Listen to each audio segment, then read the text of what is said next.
بيقول لك في بروفيسور في اليمة التانية من الكورة اكتشف طريقة وعمل عليها أبحاث تخليك تنام في 5 دقايق بس لو صحيت في نص الليل، سواء في رمضان أو في الأيام اللي احنا فيها دي في عز الساعة. البروفيسور ده بقى اسمه أندرو هوبرمان. هوبر مش لحمة، هو اسمه أندرو هوبرمان. بيقول لك ان هو عمل ابحاث وتجارب سريريه عن ان هو يدور على حل، ان هو يلاقي حل المشكله تساعده في مشكله الناس اللي هي بتصحى من النوم بسرعه بالليل الفجر وما بتنامش تاني زي حالاتك. الراجل ده بقى بيقول لك ان هو بعد ما عمل الابحاث والتجارب دي وصل للاتي. وصل لايه بقى؟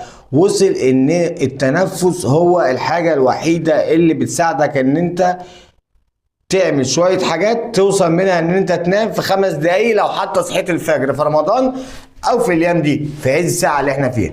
ايه هي؟ بيقول لك التنفس. بيقول لك التنفس ساعده ان هو يقلل تأثير عالي جدا من مستويات التوتر، ويقلل التوتر عند الاشخاص اللي بيصحوا بالليل.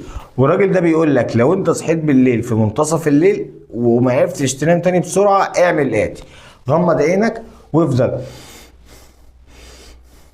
تنفس زفير شهيق، شهيق زفير، اتنفس اتقدم 5 دقايق وهتلاقي نفسك نمت في خلال ال5 دقايق دول.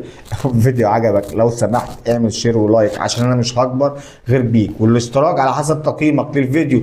هوبر مان.